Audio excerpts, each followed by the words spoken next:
घटनाचक्र में आपका बहुत बहुत स्वागत है। कई अहम मसले हैं जिस पे आज लगातार टेलीविज़न चैनलों पे चर्चाएं हो रही है। कई ऐसे मसले हैं जिस पे बहस है, कई ऐसे खबरें हैं जिस पे चर्चा करना ज़रूरी भी है। लेकिन आज हम जिस विषय पे चर्चा कर रहे हैं उसमें कई चीज़ें एक साथ मिली हुई हैं। सबसे पहले अगर हम पार्लियामेंट की बात करें, पार्लियामेंट में लोकसभा राज्यसभा में दो तरह के सियासी बहस हैं। एक सियासी बहस जिस पे सियासी लोग अपने अपने तरह से चश्मा लगा के उसे देख रहे हैं, और एक सियासी बहस जिस पे हम चर्चा करेंगे कि आखिर ये हुआ क्या है। सबसे पहले आपको हम दिखाते हैं अपना एजेंडा, फिर हम आपको बताएंगे हमारे साथ कौन कौन मेहमान स्टूडियो में। लोकसभा में ट्राई संशोधन बिल पास, कई विपक्षी दल भी सरकार के साथ। राज्यसभा में कांग्रेस ने सरकार को पत्रकार और सईद की मुलाकात पर घेरा। और ब्रिक्स शिखर सम्मेलन में हिस्सा लेने ब्राजील पहुंचे पीएम मोदी। कहा भारत के लिए अहम विकास, अर्थव्यवस्था समेत द्विपक्षीय संबंधों पर होगी बात। चीन रूस के राष्ट्राध्यक्षों से भी करेंगे मुलाकात।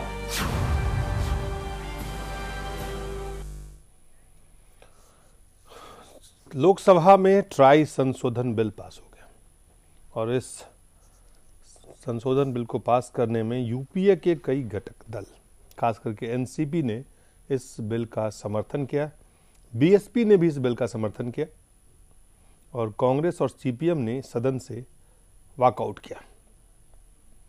सवाल यह है कि यूपीए के तमाम घटक दल आखिर क्यों, किन कारणों से बीजेपी के साथ दिखना चाह रहे हैं, या कांग्रेस से अलग दिखना चाह रहे हैं, या कांग्रेस से अलग हो रहे हैं। साथ ही साथ डॉक्टर वेद प्रताप वैदिक, वरिष्ठ पत्रकार, और Hafiz Saeed, India's most wanted, दुनिया के सबसे ज़्यादा वांटेड आतंकवादी से मुलाकात को लेकर भी कांग्रेस ने राज्यसभा में सवाल उठाए।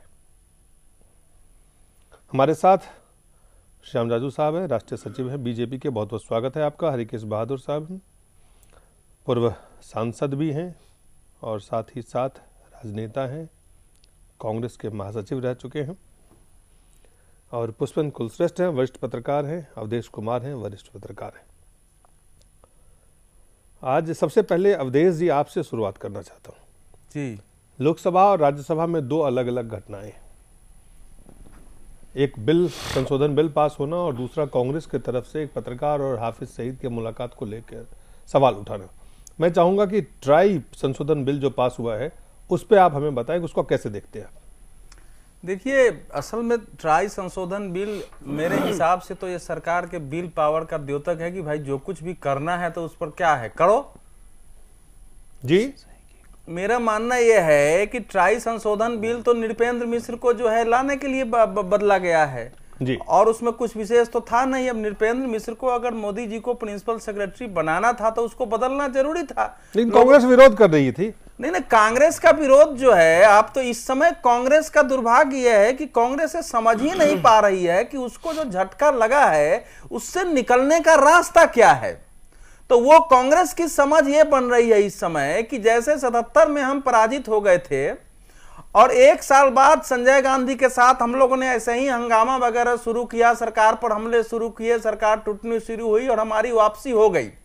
तो जब तक हम इस सरकार के खिलाफ आक्रामक नहीं होंगे, इस पर हमला नहीं करेंगे, तब तक हमारी वापसी कठिन है। इसीलिए इसके हर कदम का विरोध करो। कांग्रेस ने रणनीति बना ली है। आप देखेंगे कि कांग्रेस के जो प्रवक्ता हैं ज्यादातर इस समय जो बनाए गए हैं, मैं पिछले 1.5-2 महीने से देख रहा हूं, इस ढंग से हमला करते हैं, इस ढंग से चिल्लाते हैं एक एक चीजों पर। पत्रकारों पर भी, पत्रकार अगर कोई बिल्कुल संतुलित बात बोलने की कोशिश करता है तो उसको भी ब्रांडेड कर देते हैं। पहले जिम्मेवार लोगों की तरह बोलने वाले प्रवक्ता भी इसमें शामिल हो गए हैं। तो कांग्रेस इस समय एक अराजक सोच की शिकार है। इसलिए वो जो विरोध कर रही है उसमें कोई सार्थकता, उसकी कोई सुसंगतिता ढूंढनी कठिन है। इसलिए उस पर क्या वक्तव्य दें? कांग्रेस को रास्ता से भटक गई है, उनको अराजक, आपने शब्द का इस्तेमाल किया, वैचारिक रूप से अराजकता का शिकार है वो। वैचारिक रूप से। श्याम जी, दोनों चीजें जो संसद में है, लोकसभा में और राज्यसभा में, पहले ट्राई संशोधन बिल को लेकर जिस तरह से, यहां तक कि टीएमसी ने भी विरोध किया, आज टीएमसी ने उसका समर्थन किया। क्या ये जो आपके संसदीय दल, जो वहाँ पे जो पार्लियामेंट्री अफेयर्स मिनिस्टर हैं या जो आपकी टीम है, उनका जो एक काम करने का तरीका है, उसका ये परिणाम है, या आपको लग रहा है कि कांग्रेस से लोग अलग दिखना चाहते हैं अब अपने आप को? ट्राई का संशोधन लोकसभा में आज बिल पारित हुआ। सही देखे तो ये बहुत बड़ा कोई बिल है ऐसी बात नहीं है। कांग्रेस ने इसको इशू बनाने की कोशिश की। कांग्रेस अभी भी विफलता से बाहर नहीं आई है। पराभव का सदमा उनको लगा है और इससे बाहर फ्रस्ट्रेशन के मूड में कांग्रेस जो भी इशू आएगा उसमें आक्रामक रूप लेकर वापस प्रस्तापित होना चाहती है। पर कांग्रेस को यह नहीं मालूम कि जो जिना इन विषयों में वो ओवर रिएक्ट कर रही है, इससे उनका नुकसान हो रहा है। ये ट्राई बिल के संशोधन क्यों आया? सादी बात है, देश का सर्वोच्च प्राइम मिनिस्टर जिनको अपने ब्यूरोक्रेसी में चाहता है, सर्वोच्च अधिकारी बनाना चाहता है, ऐसे आदमी को कोई टेक्निकल डिफिकल्टी के कारण कोई दिक्कत आ रही है तो वो दिक्कत दूर करना और अपना रिलायबल, ट्रस्टेड एंड टेस्टेड आदमी वहां पर रहना, ये किसी का भी अधिकार है। और ऐसे एक छोटे टेक्निकलता के कारण वो आदमी केवल सरकारी रूप में वापस नहीं आ सकता, प्राइवेट में वो कहीं भी काम कर सकता है। तो ये संशोधन उन्होंने जारी किया। पार्टी इसमें संकल्पित रही। लोकसभा में तो मेजॉरिटी थी ही, पर राज्यसभा में भी अभी जिस प्रकार का वातावरण बना है, जिस प्रकार के समीकरण है, उसमें पार्टी ने यह साबित कर दिया कि वहां के सदन के पटल पर जो कूटनीति वहां करनी चाहिए, जो लोग साथ में जुड़ने चाहिए, उस प्रकार का हुआ है और राज्यसभा में भी यह बिल पारित होगा। शकील साहब क्या कह रहे हैं वो आपको हम दिखाते हैं।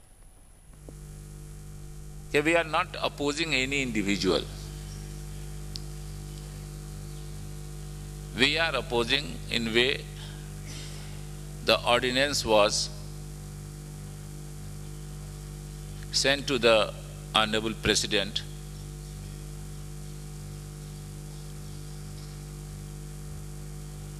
and it is very clear stated in different judgments of the Supreme Court that ordinance should be promulgated only under the extraordinary situation. We want to know from the government what was the extraordinary situation in appointing one person.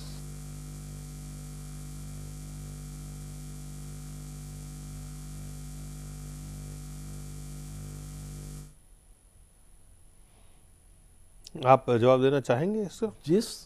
जिस नृपेंद्र मिश्रा जी को लेकर यह विषय खड़ा हुआ है, ध्यान में रखने लायक बात यह है कि उस नृपेंद्र मिश्रा जी को ट्राई का अध्यक्ष बनाया था यूपीए ने, वो एनडीए ने नहीं बनाया था। और वो कानून इसलिए ऐसा था कि उसके उस पोस्ट का, उस डिग्निटी का कोई आगे दुरुपयोग ना करे।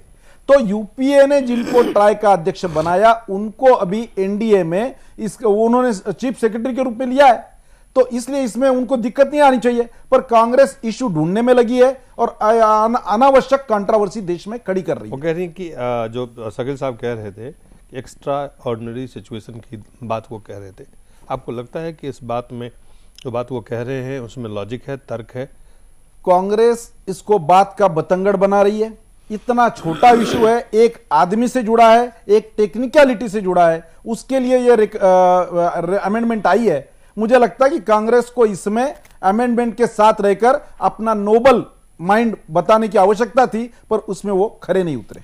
पुष्पेंद्र, कांग्रेस इस तरह से तमाम चीजों को, मुझे लगता है कि 67 वर्षों में 60 वर्ष में कांग्रेस पार्टी सत्ता में रही है ज्यादातर समय, और सत्ता में रहने के कारण विपक्ष की भूमिका क्या होनी चाहिए, क्या उसको शायद समझ नहीं पा रही है, वो कारण है?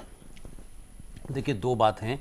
देखिए, 60 वर्ष और 67 वर्ष से ज्यादा है कि पिछले 10 साल में जिस तरीके से सत्ता में रही है, पिछले 10 साल में सत्ता में रहने के जितने भी ऐन कैन प्रकरण हो सकते हैं, विरोधियों को झूठे केसेस में फंसाओ, हर स्कोप डाइल्यूट करो, जो राजनीतिक लोग इस समय कांग्रेस के इर्द गिर्द हैं, खासतौर से सोनिया गांधी के आसपास, वो तिगड़मबाज लोग ज्यादा हैं। राजनीतिक वैचारिक विरोध कहीं नजर नहीं आता है। जब ये सत्ता में थे तब भी इनकी बातें इसी तरीके की होती थी। तो मेरा कहना यह है कि कांग्रेस कांग्रेस पार्टी को इस वक्त अगर विरोध करना था तो ये विरोध के नाम पे देख चुके कि रेल बजट का विरोध किया तो जनता में कोई बहुत बड़ा मैसेज नहीं गया, फिर जो आम बजट आया उस बजट के ऊपर भी जिस तरीके का विरोध हुआ उसमें भी जनता बाहर निकल के नहीं आई। तो जो असली मुद्दे हैं उसमें तो विरोध नहीं हो रहा है, लेकिन बैंकरप्सी का आलम यह है कि एक टेक्निकल पॉइंट पे विरोध हो रहा है। और विरोध की जो असल वजह है वो ये देखें कि आपका दर्द है एलओपी और विरोध आप एलओपी पे आप हारते चले जा रहे हैं। एक तरफ आप धमकी दे रहे हैं हम कोर्ट जाएंगे, कोर्ट जाने की आपकी हिम्मत नहीं हो रही।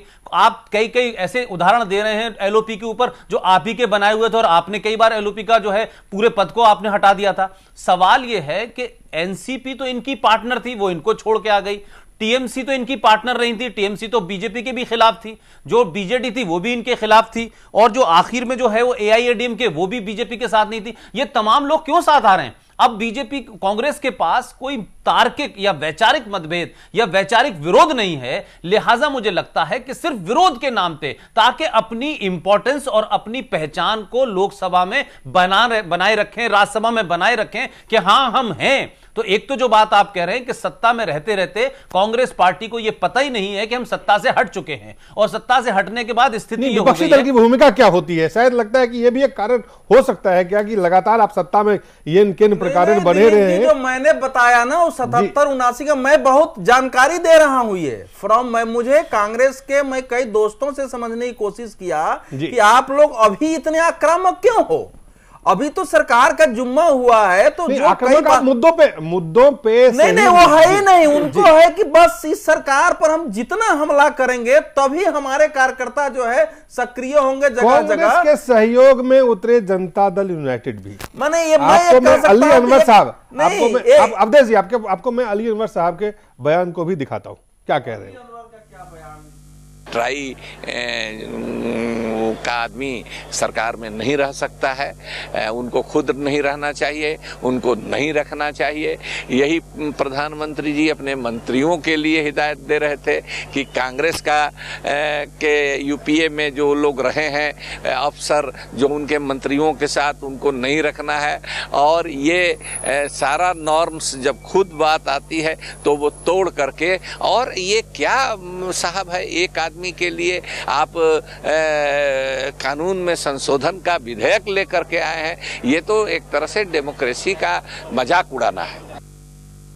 और आपको अब दिखाते हैं जो यूपीए के घटक दल एनसीपी, उनके नेता, उनके महासचिव हैं डीपी त्रिपाठी, वो क्या कह रहे हैं। सरकार का समर्थन करेंगे। इस ऑर्डिनेंस को बिल में बदलना, इस बिल को एक्ट में बदलना वो जरूरी है। ये कोई बहुत बड़ा मसला नहीं है, छोटी सी बात है। किसी भी प्रधानमंत्री को अपना प्रधान सचिव रखने का अधिकार है, और तमाम अवकाश प्राप्त सिविल सर्वेंट्स तमाम पदों पर अपॉइंट होते रहे हैं, और नृपेंद्र मिश्रा बहुत ही प्रतिष्ठित सिविल सर्वेंट हैं। ये देश के गौरव कई मायनों में है, तो उनको अगर प्रधानमंत्री ने अपॉइंट किया है तो कोई ऐसी गलत बात नहीं है, और उसका समर्थन हम लोगों को करना है। यूपीए के घटक दल के नेता हैं, और अब आप बीएसपी सुप्रीमो मायावती क्या कह रही हैं वो आप सुने जी। प्रधान सचिव को जहां तक बनाने की बात है, क्योंकि वो रिटायर हो गए थे तो उसको लेकर कंट्रोवर्सी काफ़ी खड़ी हुई है। लेकिन हमारी पार्टी का ये कहना है कि चाहे वो रिटायर अधिकारी हो, तो मैं समझती हूँ कि यदि कोई अड़चन आ रही है और उसको लेकर अमेंडमेंट आ रहा है और वो अच्छा अधिकारी है तो उसका हमें विरोध नहीं करना चाहिए। इसलिए जो बिल आएगा राज्यसभा में हमारी पार्टी इसका समर्थन करेगी। लोकसभा में पास हो गया है, राज्यसभा में उनकी पार्टी समर्थन करेगी, मायावती ने ऐलान कर दिया है। अवधेश जी, मेरा कहना यह है कि आप देखिए ना कि कांग्रेस के रणनीतिकारों को कितना बड़ा चपत लग रहा है। बिल्कुल कांग्रेस अलग थलग पर गई, मतलब इससे बुरी हालत उसकी क्या हो सकती है। राजनीति में भाजपा के विरोधियों ने भी, उसके स्वयं के साथियों ने अगर साथ छोड़ दिया तो उसकी रणनीति की इससे बड़ी विफलता क्या हो सकती है। इसीलिए मैं कह रहा हूं कि एक चेतना विहीन और वैचारिक अराजकता का शिकार होकर के पार्टी स्वयं अपने पैरों पर कुल्हाड़ी मारने की ओर बढ़ रही है। मुझे निजी तौर पर इसका दुख है, क्योंकि भाजपा के साथ साथ हम लोगों की इच्छा है कि एक बेहतर विपक्ष के रूप में कांग्रेस स्वयं को और जिम्मेवार विपक्ष के रूप में खड़ा करे, ताकि देश की जो छोटी जातियों पर नेताओं, छोटे छोटे नेताओं पर, बाकी पर जो आधारित पार्टियां हैं वो कमजोर हों। लेकिन कांग्रेस जो है बिल्कुल जानबूझ करके अपने को खत्म करने पर लगी हुई है। एक महत्वपूर्ण सवाल है हमें हरकेश जी आपके पास आना कि ये जो विपक्ष की भूमिका है, इस भूमिका में कांग्रेस पार्टी अभी तक अपने आप को न मानसिक रूप से और न ही वैचारिक रूप से, और मुझे लगता है ये सत्ता में लगातार इतने साल रहने के कारण ही ये स्थिति बनी है। अगर शायद विपक्ष की भूमिका अगर सही रूप से निभा कहीं पे भी अगर उस बीच में मिला होता तो ये चीज़ें शायद चीज़ें नज़रिया अलग होता।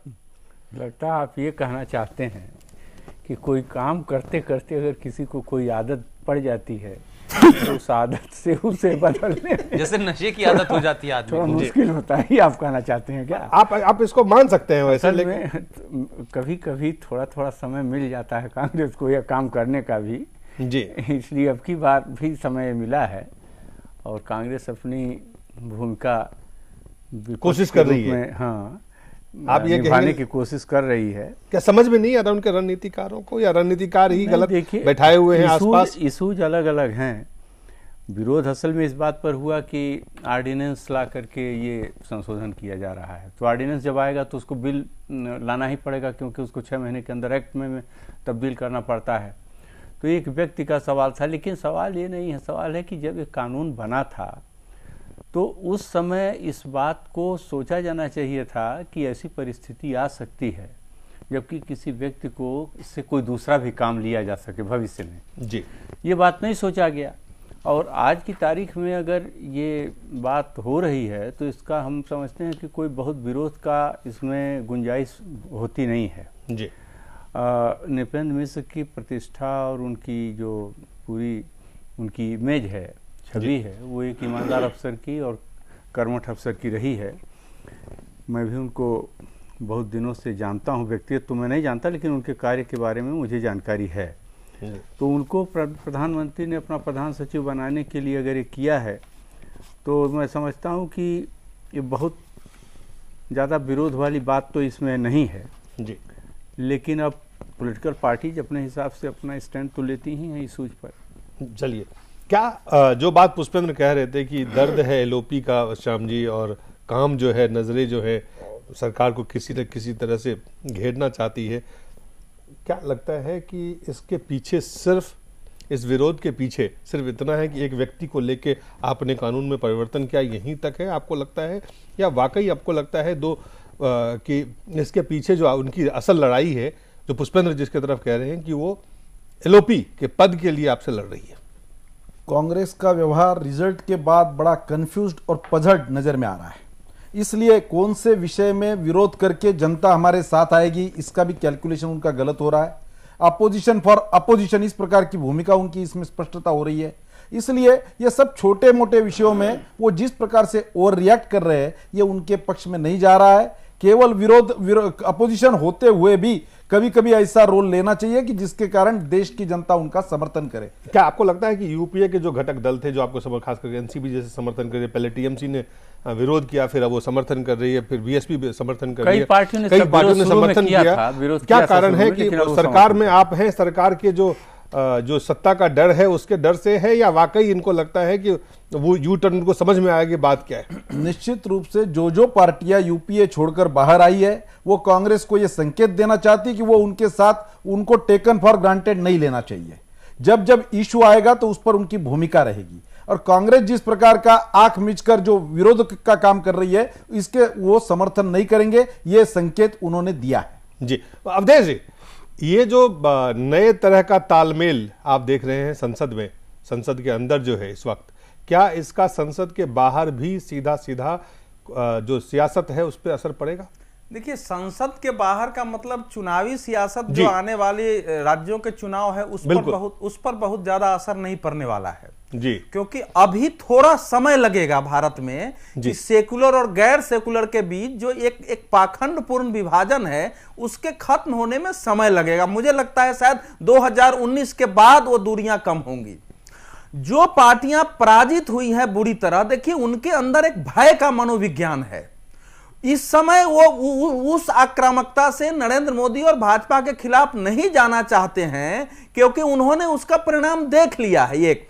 इसलिए वो मुद्दे जब आएंगे तो कर सकते हैं उस पर। दूसरी बात यह है कि कई नेता जो हैं पार्टियों को के वो बुरी तरह ऐसे मुकदमों में फंसे हुए हैं जिनका दबाव बनाकर कांग्रेस ने उनसे समर्थन लिया। उनके मुकदमे अभी खत्म नहीं हुए हैं, वो अब मोदी सरकार के दबाव तो वो इसलिए इस समय एकदम से वो मोदी सरकार के ऐसे कदमों का, जो कि सामान्यतः पहले से होता रहा है, जो कि कहीं से भी अवैधानिक नहीं है, उसके विरोध में वो नहीं आएंगे। ये बात साफ है। उसके लिए वो तो आम जो कह रहे हैं कि बाहर का मतलब वो उसके खिलाफ सड़क पर भी उतरने नहीं जा रहे हैं। तो ये दो चीजें तो दिखाई पड़ रही है भारत की। ये भी हो सकता है इसका कि नहीं, असर ये होगा जिस तरह यूपीए के से अलग हो रहे हैं, वैचारिक रूप से अलग हो रहे हैं।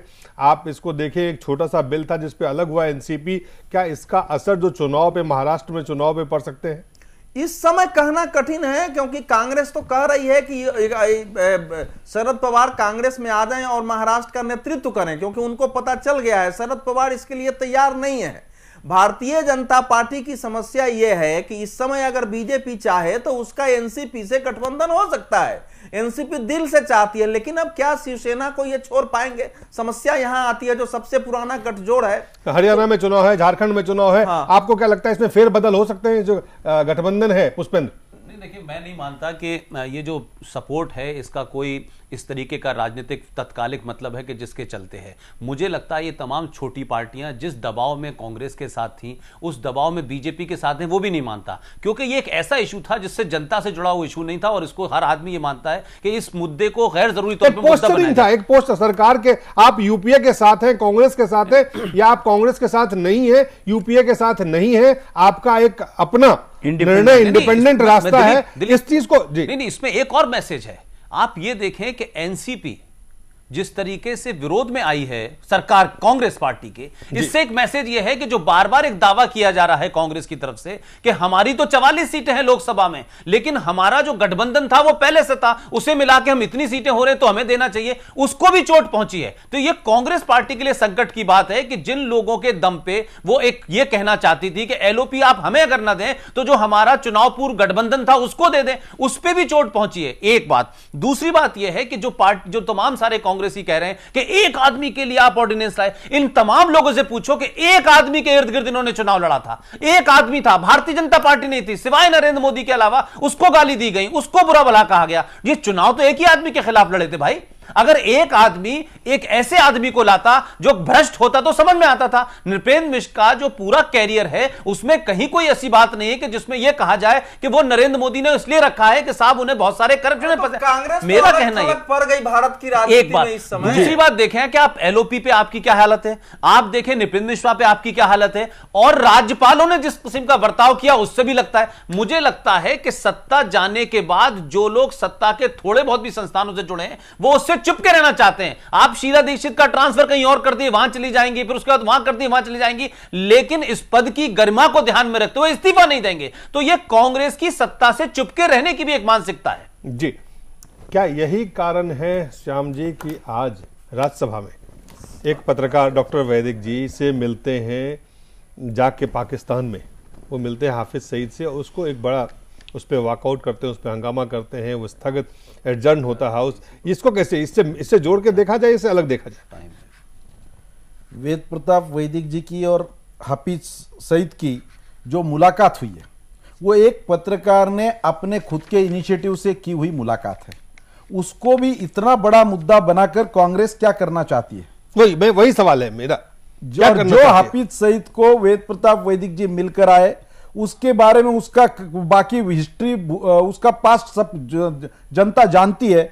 उस हाफिज सईद के बारे में कांग्रेस ने कभी कड़ा रुख नहीं अपनाया, कभी कोई कार्रवाई करने की बात नहीं की, कभी कोई संकेत नहीं दिए, और आज एक इशू मिल गया तो इशू को ढूंढने में जो कांग्रेस लगी है वो ऐसे छोटे मोटे इशू ढूंढ रही है। जो एक इंडिविजुअल आदमी एक इंडिविजुअल को मिला, इतना ही उसका संकेत है, उसका कोई सरकार से संबंध नहीं है, पर उसको भी लोकसभा में उठाकर कांग्रेस जिस प्रकार का ये उनकी हतबल मानसिकता का परिचय दे रही है। कांग्रेस पार्टी के नेता क्या कह रहे हैं वो भी आप सुन लें इस मुद्दे पर।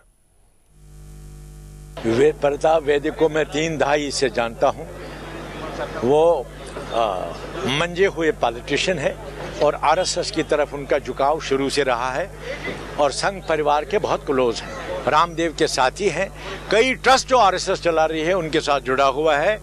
वो बीजेपी की आवाज़ है, आरएसएस की आवाज़ है। उनको जानबूझकर हाफिज सईद से मिलाया गया है और अरुण जेटली की हम इज्जत करते हैं। वो मंजे हुए सियासतदान है, लेकिन ये ज़रूरी नहीं है कि हमको वो कॉन्फिडेंस में ले लें। उन्होंने ये बात जो बताई इसको हम सही नहीं मानते। इनको कोई मजबूरी नहीं थी और फॉरेन मिनिस्ट्री के बगैर, हाई कमिश्नर या होम मिनिस्ट्री की इजाज़त के बगैर हमारा हाई कमिश्नर पाकिस्तान में वो कानून का पाबंद होता है, वो नहीं मिलने देता उसको, और न वो मिल सकता था हाफिज सईद को। वो ऑर्डिनरी शायरी नहीं है, वो ड्रेडेड टेररिस्ट है। खुद पाकिस्तान के अंदर उसके खिलाफ लोग बोलते हैं और वो सिविल सोसाइटी के लिए खतरा है। पाकिस्तान की सिविल सोसाइटी, हिंदुस्तान की सिविल सोसाइटी और हमारे लिए खतरा ही खतरा है। हो सकता है अंदरूनी सलामती में रुकावट पड़ जाए और बीजेपी कुछ भी करने के लिए है पोलराइजेशन के लिए। हम इस मुलाकात को गलत मानते हैं, हिंदुस्तान की अंदरूनी सलामती के लिए खतरा मानते हैं और मैं जाती तौर भी और जमात के साथ ये मसला फिर से उठाऊंगा। अली अनवर जेडीयू नेता क्या कहते नजर आए, वो भी आप सुन लें। हाफिज सईद से क्या लगता है कि इस तरीके से मुलाकात करना चाहिए और वो भी वैसे एक आदमी से जो कि इस तरीके का टेररिस्ट? देखिए, ये बहुत सीरियस मामला है और हम समझते हैं कि अगर वो सिर्फ पत्रकार होते तब भी कोई दूसरी सरकार होती तो जब ही लैंड करते इंडिया में तब ही उनका पासपोर्ट जब्त कर लिया जाता, उनसे पूछताछ होती। और डॉक्टर वेद प्रताप वैदिक ने क्या कहा वो भी आपको हम सुनाते हैं। हाफिज सईद मेरे बहुत सारे इंटरव्यू देख चुका था, वो बहुत सारे मेरे लेख पढ़ चुका था। किसी एक पत्रकार दोस्त ने मुझसे कहा कि क्या हाफिज सईद से आप मिलना पसंद करेंगे? मैंने कहा अगर वो मिलना पसंद करे तो मुझे तो कोई एतराज़ नहीं है। मैं जानना चाहूँगा कि हाफिज सईद का जो सोच बना है भारत के खिलाफ वो क्यों बना है, और क्या हाफिज सईद के दिमाग में जो फितूर है वो क्या बातचीत से उस पर कुछ प्रभाव डाला जा सकता है?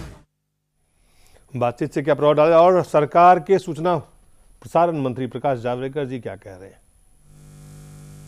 हम इस मुद्दे को बिल्कुल साफ करना चाहते हैं कि हाफिज सईद एक आतंकवादी है और भारत सरकार उसी नजरिए से उसको देखती है।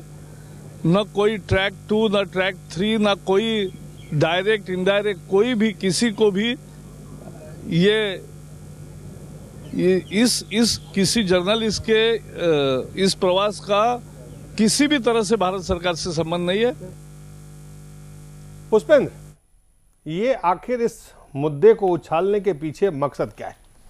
देखिए, दो बहुत छोटी छोटी सी बातें हैं कि अगर वेद प्रकाश वैदिक प्रताप वैदिक जो हैं, जिनके प्रताप का जो पूरा देश में डंका पिटा हुआ है वो हम सब देख रहे हैं, वेद प्रताप वैदिक अगर रामदेव के मंचों पे न बैठे होते, कहीं 150 लेखों में से एक लेख में मोदी की तारीफ न की होती, तो वेद प्रकाश वैदिक अगर अल बगदादी से भी मिल लेते, दाऊद इब्राहिम से भी मिल लेते, मुल्ला उमर से भी मिल लेते, तो कोई पूछने वाला नहीं था। सवाल यह है कि जो बात अभी हम अपने पहले डिस्कशन में कर रहे थे कि कांग्रेस पार्टी की बैंकरप्सी की स्थिति यह हो गई है कि अंदर सरकार को जिन मुद्दों पे घेरने की बात चाहिए वो घेर नहीं पा रहे हैं। एक पत्रकार एक डेलीगेशन में जाता है, वो वहां मिलता है, वो यहां हिंदुस्तान में कई जगह हमें बाबा रामदेव और बाबा रामदेव ने जिस तरह से बीजेपी और नरेंद्र मोदी की सपोर्ट किया, सिवाय इस वक्त वेद प्रकाश वैदिक के कंधे पे रख के ये कांग्रेस पार्टी सरकार को और मोदी को निशाना बनाने में लगी है, जिसका कहीं दूर दूर तक कोई लेना नहीं है। वेद प्रकाश वैदिक उससे मिले या नहीं मिले, मिलना ठीक था नहीं मिलना ठीक था, यह बहस अलग हो सकती है, उसके लिए लोकसभा और राज्यसभा में मुद्दा नहीं उठाया जा सकता है। मेरा कहना यह है कि ये अली अनवर टाइप के लोग जो हैं, सैफुद्दीन सोज जो हैं, जो शकील टाइप साहब के जो से लोग हैं, इन लोगों से पूछें कि यासीन मलिक जब मिलकर आया था, जो कि भारत के अंदर भी भारत विरोधी गतिविधियों के लिए जाना जाता है, एक सेपरेटिस्ट मूवमेंट का सदर है, जिसकी बीवी एक पाकिस्तानी है, वो वहां जब मिलने गया था और वापस लौट के आया तो किस कांग्रेसी ने यह कहा कि इसको गिरफ्तार करना चाहिए, इस पे देशद्रोह का मुकदमा होना चाहिए, इसका पासपोर्ट जब्त होना चाहिए? यह मौका मिल गया इन लोगों को कि इत्तेफाक से वेद प्रकाश वैदिक जो हैं वो रामदेव के नजदीकी हैं और रामदेव बीजेपी के नजदीकी हैं, इसलिए यह मौका उठाया जा रहा है। अदरवाइज इस मुलाकात में जितनी बातें वेद प्रकाश वैदिक ने कही हैं, मैं दो बातें उनके बारे में कहना चाहता हूं। एक तो वेद प्रकाश वैदिक जो हैं उनको यह पता ही नहीं है कि जो वीजा के नियम हैं उसकी कुछ शर्तें होती हैं, और वेद प्रकाश वैदिक यहां एक डेलीगेशन में गए थे जिसमें सलमान खुर्शीद और मणिशंकर अय्यर जैसे लोग मौजूद थे। आप एक डेलीगेशन में गए हैं, डेलीगेशन का एक वीजा होता है, और जब इस तरीके के डेलीगेशन होते हैं जिसमें साबिक मंत्री हो, भूतपूर्व मंत्री हो, तो उसका प्रोग्राम जो पाकिस्तान के अंदर भारत का हाई कमीशन है वो तय करता है। तो जो उस हाई कमीशन ने प्रोग्राम तय किए थे वो तो पूरे हुए कि आप नवाज शरीफ से मिल लिए, फॉरेन मिनिस्टर से मिल लिए, वो डेलीगेशन वापस आ गया। ये इतने उत्साही हैं, इतने पब्लिसिटी हंगर हैं कि इनको ये नहीं मालूम कि हाफिज सईद से मिलने के लिए ये जितने भी लोग आरोप लगा रहे हैं इनको भी शायद प्रोटोकॉल का नहीं पता, और खासतौर से सैफुद्दीन सोज को तो बिल्कुल नहीं पता कि जो भी वहां हाफिज सईद से मिलेगा उसके लिए भारत के हाई कमिश्नर की जरूरत नहीं है, उसकी इजाजत की जरूरत नहीं है, वो ISI वो नवाज शरीफ की परमिशन के बगैर मिल ही नहीं सकता है। ये वहां मिले और उससे बात करके आए। अब मुझे यह समझ में नहीं आ रहा कि वैदिक साहब एक बार में कई कंट्राडिक्शन दे रहे हैं। पहले कह रहे हैं मैं पत्रकार की हैसियत में मिला, तो भाई एक रूप है उनके, तो भाई आप पत्रकार का वीजा लेके नहीं गए थे। दूसरी बात आप कहते हैं मैं शांति दूत हूं, तो आपको दूत बनाया किसने था, किसके दूत थे और कैसे आप दूत बन के वहां पहुंच गए? और फिर हाफिज सईद से जिसको पूरी दुनिया मानती है, एक पत्रकार है, स्वतंत्र पत्रकार है, वो खुद के दूत बन के गए थे। नहीं, मैं देखिए इसका दो पहलू है। एक तो है कांग्रेस की भूमिका। अब कांग्रेस की भ्रमित सोच से निकली हुई वैचारिक अराजक जो उसका व्यवहार है उसके बारे में मैंने बोल दिया है। मुझे तो उससे एक जुगुप्सा पैदा होती है, एक डिस्गस्टिंग लगता है कांग्रेस का व्यवहार इस समय, उस पर मैं नहीं बोलूंगा। लेकिन वेद प्रताप वैदिक जी जो हैं, ये जब लौट के वहां से आए तो देखिए इन्होंने स्वयं टेलीविजन चैनलों को मेल किया कि मैं जो है हाफिज सईद से मिल के आया हूं। इन्होंने अपने फोटो लोगों को भेजे, अपने ब्लॉग पर डाला इन्होंने, हालांकि अखबारों में लेख नहीं लिखा। आज मुझे यह बोलना पड़ रहा है, इन्होंने कई बातें कह दी है। वेद प्रताप वैदिक एक भारत विदेश नीति संबंध परिषद चलाते हैं, एक संस्था, वो NGO है। अब उस NGO के बारे में पाकिस्तान में इन्होंने जो भ्रम फैला रखा है, ऐसा लगता है जैसे वो सरकार से कोई जुड़ी हुई संस्था हो, विदेश संबंध परिषद, उस नाते वो जाते हैं वहां, उनका बड़ी स्वागत होता है, बड़े बड़े कार्यक्रमों में जाते हैं, प्राइम मिनिस्टर से मिलते हैं, तो पाकिस्तान में इनकी बड़ी महिमा है। वेद प्रताप वैदिक जी एक ऐसे शख्स हैं जो सफेद झूठ पूरे आत्मविश्वास के साथ बोल सकते हैं। वो नहीं, सुन लीजिए इसको, वो मुझे ये लगता है कि इसमें उन्होंने कहीं ना कहीं ये भ्रम फैलाया है कि नरेंद्र मोदी से हमारा करीबी है, हम जो है वो कुछ न कुछ एक भ्रम फैला करके वो आप कह रहे हैं कि उन्होंने भ्रम फैलाया, उसका फायदा कांग्रेस उठा पत्रकार के रूप में मिले अगर, तो उनको आके कुछ लिखना तो चाहिए था ना। इतना दिन हो गया, उन्होंने उनका कॉलम छपता है, कभी उन्होंने लेख नहीं लिखा। पत्रकार स्वतंत्र है, वो जाके मिल सकते हैं, नहीं मिल सकते हैं, लेकिन अगर वो खबर छाप सकते हैं, खबर छापना चाहिए खबर के लिए। दिलीप, उन्होंने ये नहीं बताया कि मैंने क्या सवाल पूछा। भैया वो उनको आप समझिए वो क्या है, वो उनके बारे में भी देश को जानना चाहिए। बहुत लोग कह रहा है कि राष्ट्रवादी पत्रकार है और राष्ट्रवाद के तमगा ओढ़े हुए हैं।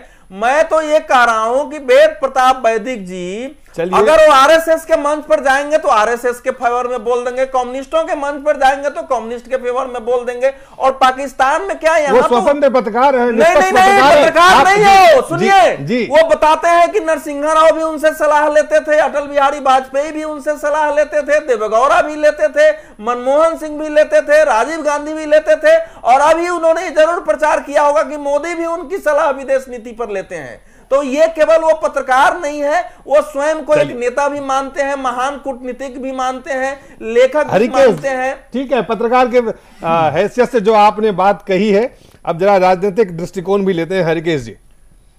देखिए, मेरा कहना यह है कि वेद प्रताप वैदिक के बारे में बहुत सारी इस मुलाकात जी सारी बातों में और संसद में इकट्ठे ही मैं बता रहा हूँ। सबका जिस्ट मुझे जो समझ में आता ये है कि वेद प्रताप वैदिक का जहाँ तक सवाल है, आज तक मैं उन्हें पत्रकार के ही रूप में जानता था, लेकिन आज कई बातों की जानकारी हुई अभी अवधेश जी की बात से कि वो NGO चलाते हैं और उसका नाम भी उन्होंने बताया।